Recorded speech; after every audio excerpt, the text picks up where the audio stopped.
عن أبي هريرة رضي الله عنه أن رسول الله صلى الله عليه وسلم دخل المسجد فدخل رجل فصلى فسلم على النبي صلى الله عليه وسلم فرد وقال ارجع فصلي فإنك لم تصلي فرجع فصلى كما صلى ثم جاء فسلم على النبي صلى الله عليه وسلم فقال ارجع فصلي فإنك لم تصلي ثلاثا قال والذي بعثك بالحق ما أحسن غيره فعلمني أم فعلمني فقال إذا قمت إلى الصلاة فكبر ثم اقرأ ما تيسر معك من القرآن ثم اركع حتى تطمئن راكعا ثم ارفع حتى تعتدل قائما ثم اسجد حتى تطمئن ساجدا ثم ارفع حتى تطمئن جالسا وافعل ذلك في صلاتك كلها رواه البخاری۔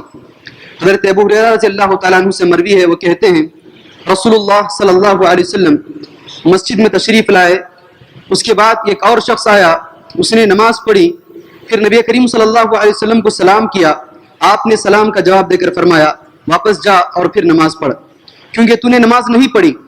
وہ شخص واپس گیا اور پہلے کی طرح نماز پڑھی اور پھر آ کر کے سلام کیا، لیکن آپ نے اس مرتبہ بھی یہی فرمایا کہ واپس جا اور دوبارہ نماز پڑھ، کیونکہ تو نے نماز نہیں پڑھی۔ آپ نے اس طرح 3 مرتبہ کیا۔ آخر اس شخص نے کہا اس ذات کی قسم جس نے آپ کو حق کے ساتھ مبعوث کیا ہے، میں اس کے علاوہ اور کوئی اچھا طریقہ نہیں جانتا ہوں، اس لیے آپ مجھے نماز سکھا دیجئے۔ آپ نے فرمایا جب نماز کے لیے کھڑے ہو تو پہلے تکبیر کہہ، پھر آسانی کے ساتھ جتنا قرآن تجھ کو یاد ہو اس کی تلاوت کر، اس کے بعد رکوع کر، اچھی طرح رکوع کر لے، پھر سر اٹھا پوری طرح کھڑا ہو جا، اس کے بعد سجدہ کر پورے اطمینان کے ساتھ، پھر سر اٹھا اور اچھی طرح بیٹھ جا، اسی طرح تمام نماز پوری کر۔ اس حدیث کو امام بخاری رحمۃ اللہ علیہ نے حدیث نمبر 750 پر 7 میں ذکر کیا ہے۔ حاضرین، اللہ کا شکر ہے کل جہاں سے بات میں نے چھوڑی ہے وہیں سے میں آغاز کرتا ہوں، انشاءاللہ یہ حدیث ہماری بات کے اندر آ جائے گی۔ کل میں نے آپ کے سامنے بدعتی امام کے پیچھے نماز کے سلسلے میں ایک حدیث پڑھ کر اس حدیث کا ترجمہ اور اس کی تفسیر جیسے امام بخاری رحمۃ اللہ علیہ نے کی ہے میں نے آپ کے سامنے کیا۔ اس کی تفسیر میں 2 باتیں میں نے کہی آپ سے آخری میں، ایک یہ بدعت کی 2 قسمیں ہیں، اسے ذرا غور سے سنیں اللہ کے لیے۔ بدعت کی 2 قسمیں ہیں، ایک قسم وہ ہے جس کے کرنے سے آدمی اسلام کے اندر باقی رہتا ہے، دوسری قسم وہ ہے جس کے کرنے سے آدمی اسلام سے باہر چلا جاتا ہے۔ 2 قسمیں۔ امام بخاری رحمۃ اللہ علیہ کی سب سے اچھی تفسیر فتح الباری ہے، ابن حجر رحمۃ اللہ علیہ انہوں نے فتح الباری کے اندر اس کی تقسیم بتائی۔ تو دوسری قسم کون سی ہے؟ وہ قسم جس سے آدمی دائرہ اسلام سے باہر چلا جاتا ہے، اس کو بدعت مکفرہ بولتے ہیں، یعنی وہ آدمی کو کافر بنا دیتی۔ اب رہا مسئلہ کون سے بدعتی امام کے پیچھے نماز ہوگی؟ صرف وہی بدعتی امام کے پیچھے نماز ہو جاتی ہے جو کفر کی حد تک نہ پہنچے، جس کی بدعت کفر کی حد تک پہنچ جائے تو اس کے پیچھے ہماری نماز قبول نہیں ہوگی۔ یہاں تک میں نے آخری بات کہی تھی۔ ایک سوال میں نے آپ سے کہا تھا، چلیے ذرا جائزہ لیتے ہیں ان لوگوں کا جو آج کے دور کے اندر امام کی حیثیت سے ہمارے شہروں میں، ہمارے صوبوں میں اور ہمارے ملک کے اندر ہمارے پاس موجود ہیں۔ کبھی کبھی ہمیں اتفاق ہو جاتا ہے، ہماری مسجدیں نہیں ہوتی ہیں، تو کیا ہم ان کے پیچھے نماز پڑھ لیں یا نماز نہ پڑھیں؟ یہ مسئلہ اہم ہے۔ یہ مسئلہ اہم یہاں آتا ہے کہ ہماری مسجد موجود نہ ہو، نماز کا وقت ہو چکا ہو، اذان دی جا رہی ہو، ایسی صورت میں کیا ان کے پیچھے نماز پڑھ لیں یا نماز نہ پڑھیں؟ ہماری مسجد موجود ہوتے ہوئے نہیں، اس کو اچھی طرح غور سے ذہن میں بٹھا لیں۔ ہماری مسجد موجود ہوتے ہوئے ہرگز نہیں پڑھ سکتے آپ، مسجد موجود نہیں ہے تو ایسی صورت میں کیا کریں گے؟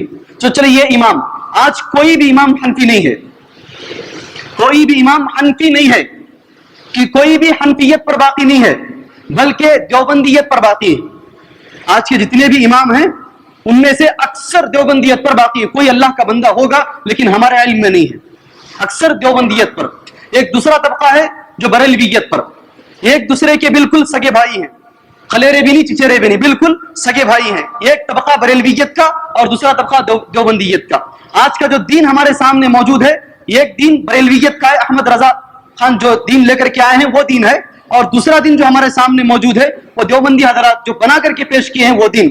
نہ امام ابو حنیفہ رحمۃ اللہ علیہ کا پیش کردہ دین موجود، نہ امام شافعی رحمۃ اللہ علیہ کا، نہ اماموں میں سے کسی اور امام کا بھی دین نہیں۔ اگر دین یہاں موجود ہے ہمارے سامنے تو کس کا دین موجود ہے؟ صرف دیوبندیت کا۔ انہوں نے جس کو دین میں شامل کیا وہ دین موجود۔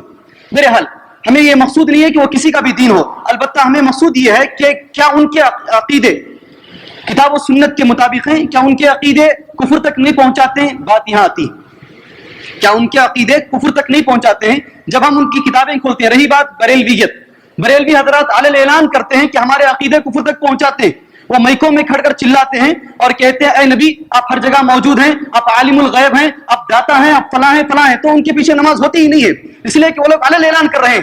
صبح کی نماز کو اگر آپ آئیں گے میرے ساتھ نماز پڑھیں گے، نماز کے بعد میں آپ کو نمونہ بتا دوں گا کہ یہاں سے کیسی کیسی آوازیں آتی۔ چلیے یہ طبقہ خارج ہو گیا، رہا وہ طبقہ جو اپنی کتابوں کے اندر بدعتوں کو موجود رکھا ہے، جو اللہ کے نبی صلی اللہ علیہ وسلم کو اللہ کے برابر درجہ دیتا ہے، وہ طبقہ۔ ایک دوسرا طبقہ جس کو دیوبندیت کہتے ہیں، جو ہمارے نبی محمد صلی اللہ علیہ وسلم کو، میں اللہ کے نبی کا نام اس لیے لے رہا ہوں چونکہ دنیا کی جتنی بھی شخصیتیں موجود، جب سے دنیا بنی ہے تب سے لے کر تا قیامت، سب سے بڑی شخصیت اللہ کے نبی صلی اللہ علیہ وسلم کی۔ جب اللہ کے نبی صلی اللہ علیہ وسلم کا نام آ گیا تو جو اس کے نیچے والوں کو ماننے والا ہے تو وہ اس سے بدتر ہے۔ بات سمجھ میں نہیں آئی آپ کو؟ اگر کوئی اللہ کے نبی صلی اللہ علیہ وسلم سے کہتا ہے ترحم یا محمد ترحم، اے محمد رحم کیجئے، ہماری حالت پر ذرا درد کھائیے، تو حضرت اللہ کے نبی کو صلی اللہ علیہ وسلم کو ماننے والا اگر یہ بدعت کفر تک پہنچاتی ہے تو یہ علی مشکل کشا بولنے والے کی بدعت بدرجہ اولا اس کو کفر تک پہنچاتی ہے۔ جب اللہ کے نبی صلی اللہ علیہ وسلم کو کوئی آدمی مشکل کشا تسلیم کرے، وہاں جا کر کے دعائیں مانگے، تو اس کی یہ بدعت اس کو کفر تک پہنچاتی ہے، تو پھر امت کے کسی اور آدمی سے مانگے، یہ بدرجہ اولا اس کو کفر تک پہنچائے گی۔ ابھی بھی بات سمجھ میں نہیں آئی؟ آئی نہیں آئی؟ جواب دیجئے۔ آ گئی نا؟ ادھر والے آ گئی؟ الحمدللہ۔ آپ لوگوں نے مجھ سے کہا کل ایک 5 منٹ بڑھ کر ہو جائیں لیکن آپ موضوع کو ختم کریں۔ آپ کی بات پر میں آج موضوع کو انشاءاللہ ختم کروں گا، آپ کی بات پر، ورنہ میرا عموماً ٹائم 10 منٹ ہے، لیکن آپ کی بات پر ایک 2-3 منٹ انشاءاللہ ہو سکتا ہے بڑھ کر کے ہو جائیں۔ یہ بدعت رہی بات، یہاں بالکل ہمارے سامنے بات واضح ہو گئی ہے کہ دیوبندی طبقہ کتابوں کے اندر لکھتا ہے ایسی بدعتوں کو جو اللہ کے نبی صلی اللہ علیہ وسلم کو اللہ تبارک و تعالیٰ تک پہنچاتے ہیں۔ دو چیزیں، تو دونوں گروہ خالی ہو گئے۔ چلیے دیوبندی طبقے کے عقیدے ایسے ہیں کیا؟ کتابوں کے اندر تو موجود ہے، کیا امام جو نماز پڑھا رہا ہے اس امام کا عقیدہ ایسا ہے؟ بھائی کوئی بھی بیزاری محسوس نہ کریں، جس نماز کو ہم 5 دفعہ پڑھتے ہیں وہ نماز کی حقیقت کیا ہے؟ کل وہاں جا کر کے اللہ کے سامنے نماز کی کتاب ہمارے سامنے کھولی جائے گی، اس نمازوں میں وہ نمازیں جو ہم نے پڑھی ہے اگر درج ہی نہ ہو، موجود ہی نہ ہو، تو یہاں پڑھنے کا فائدہ کیا رہا؟ اس لیے نماز پڑھنے سے پہلے ہماری نماز روٹ پر جا رہی ہے، صحیح جا رہی ہے، اسے دیکھ لیجئے۔ اس کی مثال ایسی ہے، آپ نے خط لکھا ہے، ایک خط لکھ رہے ہیں بڑی اچھی ہینڈ رائٹنگ میں، بہت اچھے اشعار کے ساتھ، بہت اچھے انداز میں، لیکن ایڈریس غلط لکھ رہے ہیں، خط کا جو ایڈریس ہے غلط لکھ رہے ہیں، تو خط جائے گا کیا مقام پر؟ تو اسی طریقے سے آپ کتنی بھی اچھی نماز پڑھیں، اگر نبی کریم صلی اللہ علیہ وسلم کے طریقے پر نماز نہیں ہے تو جائے گی کیا وہاں پر؟ نہیں جائے گی، کہیں اور چلے جائے گی۔ اس لیے ان باتوں کو ذرا اہمیت سے ذرا غور سے سنیں۔ دیوبندیت کی جو کتابیں ہیں کیا وہ عقیدے اماموں کے ہیں یا نہیں ہیں؟ تو ہمیں کیا کرنا چاہیے؟ جو امام ہمارے محلے میں ہے، ہم میں سے ہر ایک کی ذمہ داری ہے حجت قائم کرے، اس امام کے پاس جائیں، اس کا عقیدہ کیا ہے، اگر وہ عقیدہ خلاف ورزی کر رہا ہے تو بتائیں قرآن و حدیث میں ایسا عقیدہ ہے، بس وہ مانے نہ مانے اس کا کام۔ اس کے باوجود اگر وہ نہیں مانتا ہے، اپنے عقیدے پر باقی رہتا ہے، تو ایسی صورت میں اس کے پیچھے نماز نہیں پڑھیں گے، اس پر حجت قائم ہو گئی۔ اللہ کے نبی صلی اللہ علیہ وسلم کہیں بھی حملہ کرنے سے پہلے دیکھتے اذان ہو رہی ہے نہیں ہو رہی ہے، اذان ہوتی تو حملہ نہیں کرتے، وہی حجت کو ہم بھی یہاں قائم کریں گے، دیکھیں گے، پوچھ لیں گے جا کر، بھائی آپ لوگوں کا ایسا عقیدہ ہے، آپ کی کتابوں میں ایسا ہے، اگر وہ کتابوں پر فخر کرتا ہے، نہیں ہماری کتابوں پر ہمیں فخر ہے، تو ویسے گیا قصہ ختم، اس کے پیچھے ہماری نماز نہیں ہوتی، اس لیے کہ کافر ہے، کافر کے پیچھے نماز کیا ہو سکتی ہے؟ کفر میں کافر تو نہیں بولیں گے، چلیے کفر کے اندر جا چکا ہے، وہ کسی کو کافر نہیں بولیں گے، کفریہ کام کر رہا ہے، اس لیے ہم اس کے پیچھے نماز نہیں پڑھیں گے۔ یہ دو طبقے، یہ تو ہو گئے عقیدے کی باتیں۔ ایک تیسری چیز، ابھی ایک حدیث میں نے آپ کے سامنے پڑھی ہے، کیوں نماز نہیں پڑھیں گے اس کی حدیث میں آپ کو بتاؤں گا۔ ایک آدمی، صحیح بخاری شریف حدیث نمبر 750 پر 7، ایک آدمی نبی کریم صلی اللہ علیہ وسلم کے پاس آیا، اس نے نماز پڑھی، سلام کیا اللہ کے نبی صلی اللہ علیہ وسلم کو آ کر کے، نبی کریم صلی اللہ علیہ وسلم فرمایا جاؤ جی تمہاری نماز نہیں ہوئی، غور سے سنیں، جاؤ تمہاری نماز نہیں ہوئی۔ کیا کیا تھا اس نے؟ گیا دوبارہ نماز پڑھا، پھر آیا۔ غور سے سنیں بھائی، وہ حضرات جو قرات سننے کے لیے کہیں کہیں اور جاتے ہیں جہاں جھٹکوں کی طرح سجدے ہوتے ہیں، وہ ذرا غور سے سنیں، ان کی نماز ہوتی ہے نہیں ہوتی ہے؟ اگر تسلیم کرنا ہے تو بخاری کو تسلیم کیجئے، ورنہ اس کو لے جا کر جلا دیجئے بخاری کو۔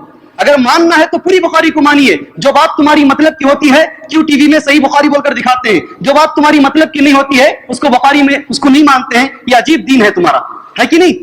بخاری کی ہر حدیث کو مانیے، ہر حدیث کو۔ حدیث میں کیا ہے؟ تیری نماز نہیں ہوئی, تو جا کر کے دوبارہ نماز پڑھ. آدمی گیا دوبارہ نماز پڑھا 3 مرتبہ ایسے ہی کیا, پھر پوچھا اللہ کے نبی وہ ذات کی قسم جس نے تم کو نبی بنا کر کے بھیجا ہے, اس سے اچھا نماز پڑھنا میں نہیں جانتا ہوں. تو اللہ کے نبی صلی اللہ علیہ وسلم نے نماز پڑھنے کا طریقہ سکھایا. سب سے پہلے کیا کر, تو اذا قمت الى الصلاۃ فکبر, سب سے پہلے اللہ اکبر بول کر ہاتھ باندھ. ثم اقرأ ما تيسر معك من القرآن, اس کے بعد قرآن مجید پڑھ. قرآن مجید میں سب سے پہلے سورہ فاتحہ, اس کے بعد جو تجھے یاد ہے وہ پڑھ. ما تيسر معك من القرآن ثم اركع حتى تطمئن راكعا, پھر رکوع کر, اطمینان سے رکوع کر. اس آدمی کا رکوع اطمینان سے نہیں ہوا, اس آدمی کا سجدہ اطمینان سے نہیں ہوا. اللہ کے نبی صلی اللہ علیہ وسلم نے فرمایا تیری نماز نہیں ہوئی. میں فرما رہا ہوں یا اہل حدیث کا کوئی عالم کہہ رہا ہے؟ نہیں. کون کہہ رہے؟ ذرا زور سے بولیے. اللہ کے نبی صلی اللہ علیہ وسلم تیری نماز نہیں ہوئی. حدیث پڑھیں, تیری نماز نہیں ہوئی. ہم بولتے ہیں تو غصہ آتا ہے. حدیث پڑھ کر دیکھیں تیری نماز نہیں ہوئی. کیوں نہیں ہوئی؟ تو رکوع ٹھیک نہیں کر رہا ہے, تو سجدہ ٹھیک نہیں کر رہا ہے. جس نماز میں اطمینان نہ ہو وہ نماز مکمل نہیں ہوگی. حدیث کی روشنی میں جس نماز میں اطمینان نہ ہو. کل ایک آدمی نے آ کر کے مجھ سے کہا مولوی صاحب سجدے کو جاتے ہیں ایسا لگتا ہے کہ سوئمنگ پول میں ڈئی مار دیے, پھر اٹھتے ہی نہیں. ایسا بتایا ہے ان لوگوں نے ان کو, اتنا جلدی جلدی سجدے کر کے بتاتے ہیں کہ بیچارہ جب ہماری مسجد کو آتا ہے پریشان ہو جاتا ہے. بس جھٹکوں میں سبحان اللہ سبحان اللہ سبحان اللہ پڑھ لیتا ہے, یا سبحان ربی اللہ سبحان ربی اللہ سبحان ربی اللہ. میں ایک مرتبہ بھی نہیں پڑھتا, اس میں پڑھ لیتا ہے, جبتا رہتا ہے. مولوی صاحب سر ہی نہیں اٹھا رہے. عجیب پریشانی ہے. باہر نکل کر کے جو ہے دوستوں سے مل کر بولتا ہے بھائی کیا بھائی کام پکڑ لے گا مجھے, میں جو ہے سجدے میں جا کر ہوں, مولوی صاحب سر اٹھانے کا نام ہی نہیں. ہمارے دوست نے آ کر کے کہا, دلیل کے طور پر پیش کر سکتا ہوں میں, اس لیے کہ ان لوگوں کی نمازیں اتنی تیز نمازیں. دیکھیے نبی کریم صلی اللہ علیہ وسلم نے کیا فرمایا ہے کہ وہ آدمی جس کی نماز میں رکوع اور سجدہ اطمینان سے نہ ہو وہ نماز نہیں ہوگی, وہ نماز نہیں ہوگی. میں نہیں کہتا ہوں, حدیث کہتی ہے.